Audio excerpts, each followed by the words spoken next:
Bonsoir et bienvenue. On balise ensemble les grands moments de l'actu de ce mercredi et voici ce qui a d'abord attiré notre attention. Ce sont les suites de ce méga braquage survenu en février dernier sur le tarmac de l'aéroport de Bruxelles, puisque dans ce dossier, ce sont pas moins de 30 personnes qui ont été interpellées en Belgique, mais aussi en Suisse et en France, toutes soupçonnées d'avoir pris part à ce vol de 37 millions en diamants.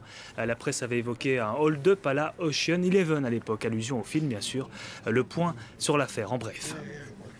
Alors on a retrouvé une partie des diamants, ça on peut le dire avec un degré suffisant de certitude à l'heure actuelle. Une partie des diamants qui proviennent du vol ont été retrouvés. En Suisse. A été retrouvé en Suisse exactement. Et donc on a retrouvé également des sommes d'argent, mais il est trop tôt à l'heure actuelle pour pouvoir donner le montant exact des sommes d'argent qui ont été saisies. On a également saisi certains véhicules de luxe. La stupéfaction à Spa, ou plutôt l'incompréhension. Au lendemain de l'accident de camion qui a coûté la vie à 2 personnes, une de nos équipes s'est postée le long de la rue de la Sauvenière, là où le drame s'est produit. Les camions continuent d'emprunter l'axe pourtant interdit, aux plus de 7 tonnes. Tous ne rallient pas le centre de Spa, évidemment, mais des riverains attentifs en ont remarqué plus d'un. Il y a une heure ici, d'accord, qui est descendu. C'est des dangers publics, hein. C'est comme tous les jours. Tous les jours, il y a des camions qui passent, parfois même des camions citernes. Je crois que les camions citernes, si ça avait été un camion citerne, je crois qu'il y avait plus de centre-ville. Tout simplement, c'est simplement scandaleux.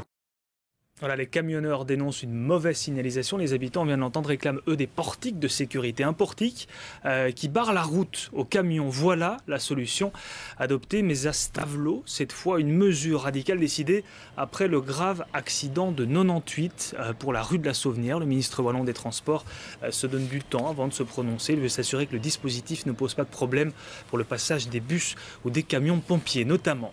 On fait du surplace à Wetteren, 4 jours que l'explosion de citernes sur le rail ont libéré des produits toxiques. Une partie de la ville est toujours paralysée et aucun retour à la normale prévu avant plusieurs semaines. Le Premier ministre et la ministre de l'Intérieur sont venus à apporter leur soutien à la population et aux services de secours. De leur côté, eh bien, les habitants restent sur le qui-vive. Ceux qui sont rentrés chez eux s'attendent à devoir quitter à tout moment au gré des événements. On ne sait pas où c'est qu'on doit aller. Qui c'est qui va venir nous chercher? La Croix-Rouge, elle est là-bas. La protection civile est là-bas. Je prends mes chaussures, plusieurs paires de chaussettes, un sac de couchage. Je peux mieux me préparer aujourd'hui. Je suis un peu plus à l'aise. Parce que hier matin, on a dû partir si vite dans la panique que je n'avais quasiment rien su prendre. Le prince Philippe, interpellé par presse interposée. Les présidents de partis flamands ont écrit à l'héritier du trône. Chacun y était de ses commentaires et de ses conseils. Le président de la NVA se démarque encore plus de ses confrères, lui qui parle d'une monarchie non démocratique. Le point sur cet échange de courrier, Thomas Galisseux. Monseigneur, chaque lettre commence par la formule de politesse. Les phrases qui suivent sont parfois moins polissées. Cela ne vous étonnera pas, écrit Bardo-Ever, que mon enthousiasme pour la famille royale soit proche du coma. Que nous ayons besoin d'une institution aussi fondamentalement non démocratique que la monarchie pour assurer la stabilité de ce pays en dit plus long sur ce pays que sur la monarchie. Dans les pages de Knack, d'autres présidents de parti s'adressent au prince avec plus d'humour, comme Gwendoline Rutten, la chef des libéraux, qui propose à Philippe d'acheter des tickets online pour Werther par exemple, ou d'aller à un thé dansant, bref, de respirer, dit-elle. Le CDNV met lui aussi le prince en garde. Cette dernière décennie, écrit Wouter Beek, les Flamands ont eu le sentiment que la famille royale n'était pas vraiment à eux. La perception est tenace, vous devrez faire un effort supplémentaire. Tenace, Bardo-Ever l'est aussi. Le rôle du palais lors de la dernière crise politique lui reste au travers de la gorge. Il n'y a pas de contrôle démocratique sur la fonction politique du roi, dit-il. Soyons honnêtes, le roi joue toujours un rôle politique. J'ai pu l'expérimenter lors des négociations, durant lesquelles votre père s'est profilé comme bras droit du PS. Ne serait-il pas temps d'en finir avec cette relique qu'est le pouvoir politique, ajoute même le Groen Wouter van Bezin. Et en guise de conclusion, la dernière pique de De Wever, je souhaite à votre fille Elisabeth plus de chance que vous, jusqu'ici. Avec ma plus haute considération, le prince appréciera.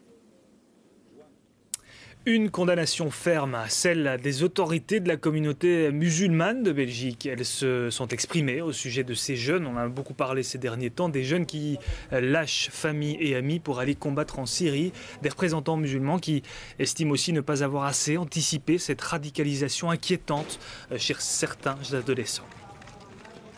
À très court terme, ce que nous pouvons faire déjà, c'est jouer la prévention dans les mosquées, dans le monde associatif, pour empêcher que d'autres ne soient embrigadés. Mais c'est un travail, bien sûr, à moyen et à long terme qu'il faut faire. Il faut tenir à leur dire que nous vous aimons et nous travaillons pour que vous vous sentez à l'aise dans cette société, tous ensemble, ne pas les stigmatiser, et puis en même temps leur dire que ce qu'on comprend, le terme djihad est galvaudé, et que le djihad n'est pas un Game Boy, et n'est pas un empressement à tuer et à mourir.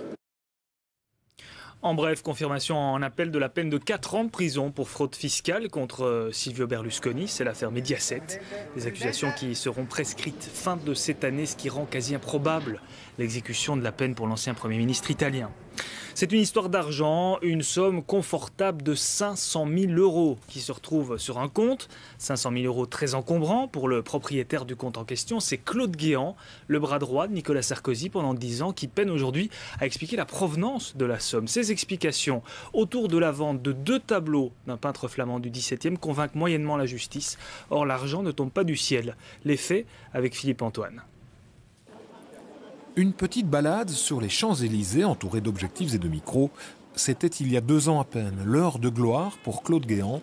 Pour mémoire, l'homme fut d'abord préfet, puis directeur général de la police, directeur de cabinet, secrétaire général de l'Élysée et enfin ministre de l'Intérieur. Autrement dit, c'est un personnage essentiel dans la galaxie qui gravite autour de Nicolas Sarkozy, dont il fut aussi directeur de campagne en 2007. Et c'est précisément dans ce cadre qu'une enquête est menée pour voir s'il n'y a pas eu de financement en provenance de Libye. Une perquisition a été menée au domicile et au bureau de Claude Guéant. Et les enquêteurs ont d'abord découvert un virement de 500 000 € sur l'un de ses comptes. L'ancien ministre de l'Intérieur affirme qu'il s'agit d'une transaction banale d'œuvres d'art, pour lesquels il possède tous les justificatifs. Il s'agirait de la vente de 2 tableaux comme ceux-ci, mais les experts semblent très étonnés que des tableaux du peintre en question puissent être vendus à un tel prix. Mais ce n'est pas tout. Les enquêteurs ont aussi trouvé des paiements en liquide pour une vingtaine de milliers d'euros. Explication de M. Guéant, il s'agissait de primes versées par le cabinet de l'Intérieur. C'était de l'argent qui était donné comme ça, effectivement, qui n'avait pas de statut fiscal. Ou non déclaré. Exactement. De quelle valeur, de quel montant on parle? Écoutez, c'était quelques milliers d'euros par mois. Fort bien. Sauf que le Canard enchaîné publie des éléments qui semblent démonter ces arguments et que d'anciens collègues de Claude Guéant ont un discours un peu différent. J'étais moi-même au gouvernement, les primes de cabinet avaient été supprimées par Lionel Jospin. Soit c'est un menteur, soit c'est un voleur. Comme quoi, on peut avoir été ministre d'un même gouvernement et ne pas partager une fidèle et loyale amitié. Une tour de contrôle violemment percutée par un navire. Il y a 7 morts dans l'accident, plus de disparus. Ça s'est passé dans le port de Gênes, le plus grand port industriel d'Italie. La collision est aussi spectaculaire qu'incompréhensible. Le choc a été tel que la tour de contrôle, semblable à celle des aéroports, s'est effondrée dans l'eau. Une enquête a été ouverte contre le commandant du porte-conteneur pour homicide par imprudence. Une journée de deuil a été décrétée. Ce drame accable toute la ville de Gênes. Un retour à la vie plus ou moins normale pour les jeunes américaines enlevées il y a 10 ans qui ont été retrouvées chez leur ravisseur saines et sauves. 3 jeunes femmes dont Amanda Berry qui a retrouvé sa famille aujourd'hui. Elle a 27 ans, elle en avait 17 au moment du rapt. La jeune femme a souhaité pour le moment se tenir à l'écart de la pression médiatique qui entoure son retour. Elle est arrivée dans la maison de sa sœur accompagnée d'une fillette, probablement sa fille née en captivité. 3 frères d'une 50aine d'années ont été arrêtés, soupçonnés d'avoir séquestré les jeunes femmes pendant ces 10 dernières années. Un fan de la première heure du groupe Nirvana, un peu timide, un côté un peu sombre aussi, voilà qui intrigue. Et c'est aussi 2 ou 3 choses qu'on sait de lui. Lui, c'est le gagnant de la 2e saison de The Voice. David Madi a accepté nos caméras à ses côtés toute la journée après une victoire hier qui va chambouler sa vie. Lui, le désormais ancien caissier de station-service. Son portrait par Aline Delvoye.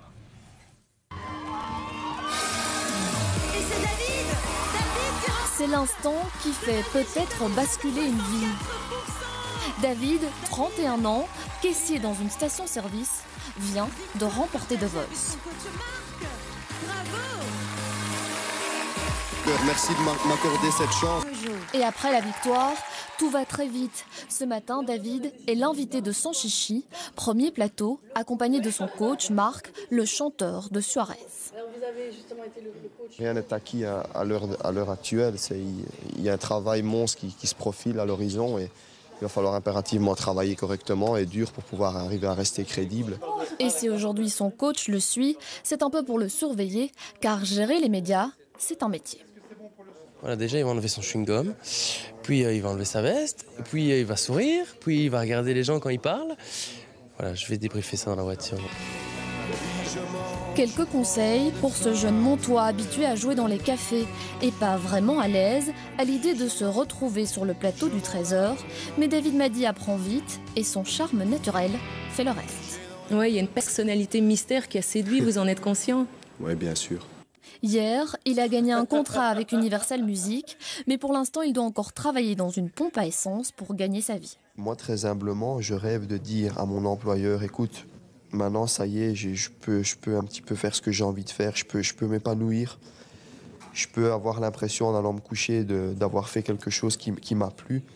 Tout reste à faire. Roberto, le gagnant de la première saison, a sorti un album, mais sa carrière n'a pas vraiment décollé. On espère que ça va aboutir à quelque chose, parce que c'est vrai que c'est pas facile en Belgique déjà de pouvoir se faire une place parmi les médias, parce qu'on n'a pas non plus une pléiade de possibilités, de se faire une place au niveau des concerts, au niveau de la vente d'albums à proprement parler. Personne ne sait si David Madi fera une longue carrière, mais on lui souhaite. En tout cas, il a déjà séduit tous ceux qui l'ont croisé aujourd'hui. Voilà, bonne chance à David Madi. Le football, le retrait de Sir Alex Ferguson, un mythe vivant, précipite la question de sa succession. Sir Alex, 71 ans, quittera la tête de l'équipe de Manchester United en fin de saison. Et de 20 ans son cadet, c'est David Moyes qui devrait lui succéder. C'est ce que croit savoir le Times. L'actuel manager écossais d'Everton, favori des bookmakers, a pas mal de points communs avec Sir Alex. Ils sont tous deux écossais. Ils sont aussi doués pour découvrir de jeunes talents, mais le plus jeune n'a pas encore de statue à son effigie. Enfin, l'habit ne fait pas le moine. On connaît tous le dicton, évidemment. L'habit ne fait pas non plus la nonne, puisque de fausses religieuses, mais vraies trafiquantes de drogue, ont été arrêtées dans l'aéroport d'un archipel paradisiaque des Caraïbes. Chacune portait des kilos de drogue dissimulés derrière leur déguisement. Le stratagème était particulièrement au point, sauf que leur comportement agité au moment des contrôles les a trahis. Ces mules religieuses risquent très gros. Voilà, on se quitte ici. Des nouvelles du temps dans un instant. Soleil et surtout nuages demain. Caroline Dawson nous dit tout. Et puis l'actu, passer à la moulinette de Cathy Imelon et de ses chroniqueurs pour Ciné Station. Merci de votre fidélité aux 12 minutes. À demain soir 22h30. Excellente fin de soirée.